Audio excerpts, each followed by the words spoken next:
Hello everyone, आप सभी का स्वागत है मेरे एनसीईआरटी के सीरीज़ में। मेरा नाम रतन है और मैं आज आप लोगों को कोऑर्डिनेट ज्योमेट्री एक्सप्लेन करने जा रहा हूँ। कोऑर्डिनेट ज्योमेट्री क्लास 10th के एस्पेक्ट से काफ़ी इम्पोर्टेंट चैप्टर है। कोऑर्डिनेट ज्योमेट्री को हम हिंदी में कहते हैं निर्देशांक ज्यामिति। ठीक है, जैसे कि मैं आपको कोई एक निर्देश दूँ, कोऑर्डिनेट्स बताऊँ कि आपको अपने घर से निकलना है, 10 मीटर पूरब की तरफ जाना है, ईस्ट की तरफ जाना है, फिर बाएं मुड़ जाना है, फिर एक दुकान आएगी, वहाँ से कुछ सामान खरीद कर आपको वापस आना है। तो मैंने आपको क्या दिया, कुछ इंस्ट्रक्शन दिए, कुछ कोऑर्डिनेट बताए, है ना।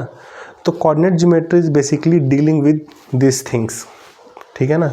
जो हिंदी मीडियम के बच्चे हैं, बिहार बोर्ड के बच्चे हैं, आप सब मेरे चैनल को सब्सक्राइब करें, मुझे सपोर्ट करें, ताकि मैं आप सबके लिए ज़्यादा से ज़्यादा वीडियो बना के डालूँ।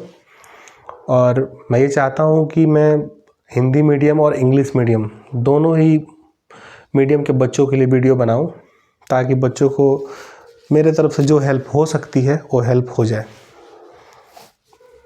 तो ये है कोऑर्डिनेट ज्योमेट्री, निर्देशांक ज्यामिति।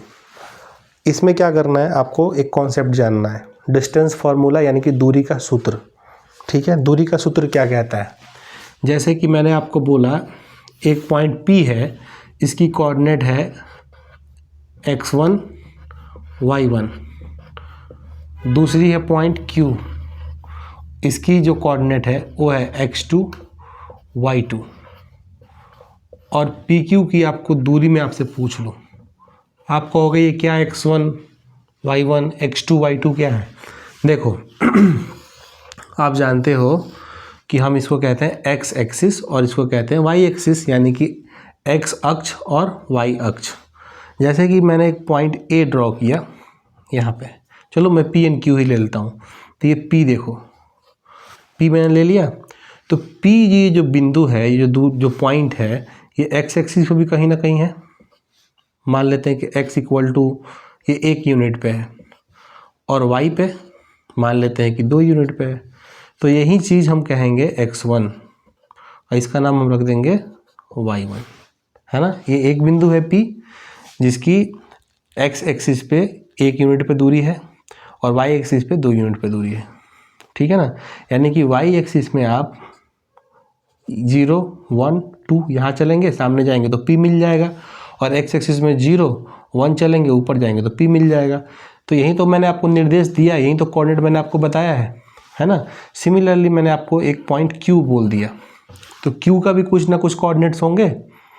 y पे ढूंढने जाओगे, ऊपर जाओ, 2 3 4 5 6, तो 6 के सामने है, मान लो ये सामने 6 के सामने, तो आप कह दोगे सर y इक्वल टू 6 पे है ये, और x में आप बात करो तो जो x पे भी कुछ दूरी पे है, मान लो कि ये 8 पे है ना, यहाँ से यहाँ की दूरी 8 है। तो मैं कह सकता हूँ ना कि q की कोऑर्डिनेट x में 8 है और y में 6 है, और p का देखो x 1 है और y क्या है 2 है। तो इसी का नाम है x1।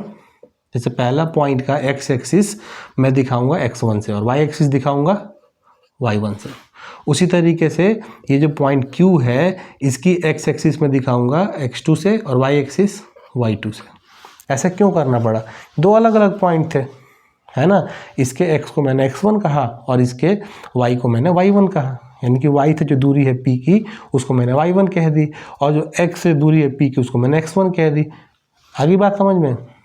अरे मान लो कि ये मेरा मोटरसाइकिल है और ये मेरा कार है, तो आप ये कहोगे ना कि रतन भैया का मोटरसाइकिल, रतन भैया का कार। और मान लेते हैं कि हमारे पास एक लड़का है विवेक, तो विवेक का ये हो गया मोटरसाइकिल, ये हो विवेक का कार, यानी विवेक दूसरा पर्सन है, तो हमने x2 y2, और मैं पहला पर्सन हूँ तो x1 y1। इसमें कंफ्यूज होने वाली कोई बात ही नहीं है। ठीक है, तो यही कॉन्सेप्ट था x1 और y1 का। अब लेटर से हमने इन दोनों को जोड़ दिया ऐसे, और मैंने पूछ दिया कि PQ का कितना डिस्टेंस है, इसकी लेंथ कितनी है, ये कितना लंबा है ना। तो ये जानने के लिए आपको डिस्टेंस फार्मूला लगाना पड़ेगा, यानी कि दूरी का सूत्र लगाना पड़ेगा। ठीक है, तो दूरी का सूत्र हम लगाते कैसे हैं, बहुत ही आसान तरीके से जानो। ठीक है, सबसे पहले लगाते हैं रूट। ठीक है, इसमें करते हैं x2 माइनस x1, यानी कि दूसरा वाला में से पहले वाले को माइनस, और उसको लगाते हैं होल स्क्वायर। यहाँ पी क्यू लिख दो क्योंकि पी क्यू की लेंथ आप पता कर रहे हैं, नहीं, प्लस y2 माइनस y1 का होल स्क्वायर, यानी कि इसमें से ये वाला माइनस कर दिया और रूट लगा दी। अब कुछ बच्चे कहेंगे सर y2 y1 पहले नहीं आ सकता है। बिल्कुल आ सकता है भाई, a प्लस बी या b प्लस ए, क्या फ़र्क पड़ता है, कोई फ़र्क नहीं पड़ता है, ठीक है। तो ये हमारा डिस्टेंस फार्मूला है। उससे पहले कुछ कॉन्सेप्ट और जानो तुम लोग, जैसे कि मैं आपको लिखूं 2 में से -3 मेरे को माइनस करना है, ठीक है। 2 में से क्या घटाना है मुझे, -3 घटाना है। कैसे घटाएंगे, 2 माइनस -3 है ना, तो क्या हो जाएगा, माइनस माइनस प्लस हो जाएगा, तो क्या आएगा 2 + 3, ठीक है। तो ये बात भी आपको जानना पड़ेगा, ये बेसिक है। जैसे मान लो कि इसमें कोई चीज़ प्लस है ना, ये प्लस का मान लो कि ये 6 यूनिट है और ये है -1, हो सकता है -1 हो सकता है। तो 6 में से -1 माइनस करोगे तो क्या हो जाएगा, 7 हो जाएगा। 6 में से -1 माइनस करोगे तो माइनस माइनस प्लस, यानी कि 6 + 1 7 हो जाएगा। ये आपको बेसिक कैलकुलेशन बता रहा हूँ मैं, बाकी कुछ नहीं बता रहा हूँ। फार्मूला तो मेन यही है कि अगर आपको दूरी जानना है, डिस्टेंस जानना है, तो x2 - x1 का whole square plus y2 - y1 का होल स्क्वायर, ठीक है। बच्चों देखो मैं थोड़ा स्लो एक्सप्लेन करता हूँ, आपको अगर जल्दी जल्दी समझना होगा तो आप वीडियो को थोड़ा फास्ट कर लेना, है ना, उसमें क्या दिक्कत वाली बात है। अब देखो हम इस फॉर्मूला को अप्लाई करेंगे इस क्वेश्चन पे, ठीक है। एक्सरसाइज है हमारा 7.1, क्या एक्सरसाइज है हमारा 7.1, एक्सरसाइज है 7.1 NCERT क्लास 10th। तो इसमें कहा गया है पहले क्वेश्चन में कि आप दूरी बताइए। ये हमारे पास 2,3 और 4,1। तो एक काम कर लेते हैं, वहीं P और Q ड्रॉ कर लेते हैं और मानते हैं P की जो कोऑर्डिनेट है वो है 2,3 और Q की जो कोऑर्डिनेट है वो है 4,1 और मुझे PQ की दूरी बतानी है। तो आप क्या बोलोगे, सर ये है x1, ये है y1, कॉमा बीच में देखो यहाँ लगा लिया मैंने, और ये है x2 और ये है y2, ठीक है। अब इसकी दूरी बतानी है, कैसे बताएंगे, सिंपल लिखेंगे PQ = रूट लगा दिया, वर्गमूल लगा दिया आपने। तो सबसे पहले क्या आएगा, x2 - x1 यानी कि 4 - 2 whole square plus y2 - y1 यानी कि 1 - 3 होल स्क्वायर। तो 4 में से 2 माइनस करोगे 2 बचेगा, 2 का स्क्वायर कितना होगा 4। 1 में से 3 घटाओगे कितना बचेगा, -2। 1 में से 3 जब घटाओगे तो -2।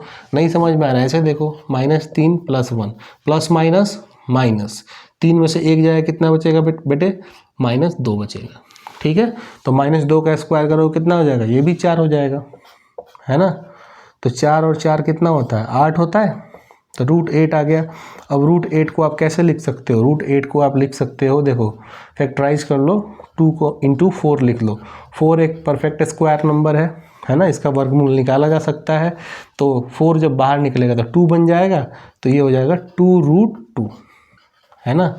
अरे सिंपल सी बात है, 4 का रूट कितना होता है, 2 होता है, 2 बाहर निकल गया।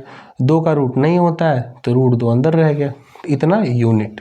यहाँ क्या आएगा, यूनिट।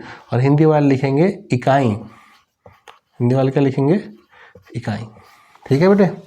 सिंपल सी बात है ये कोई रॉकेट साइंस छोड़िएगा, आपको समझ में नहीं आएगा। अगर आप ध्यान से पढ़ोगे तो रॉकेट साइंस भी समझ में आएगा, ठीक है। मज़े करो, स्ट्रेस नहीं लेना। फरवरी में आप लोगों का पेपर है बोर्ड का। मैं कोशिश करता हूँ कि बोर्ड से पहले मैं जो आप लोगों की हेल्प कर पाऊँ मैं ज़रूर करूँगा। आप सब अपना सपोर्ट दिखाते रहिए। बाकी के 2 क्वेश्चंस मैं आपके लिए छोड़ देता हूँ, कमेंट सेक्शन में अपना सॉल्यूशन बताना कितना आंसर आएगा, या फिर आपको लगे कि इस क्वेश्चन की आवश्यकता है कि मैं पार्ट 2 और पार्ट 3 भी सॉल्व कर दूं, तो आप मुझे कमेंट में बताना, ठीक है। आज के लिए इतना ही, थैंक यू वेरी मच।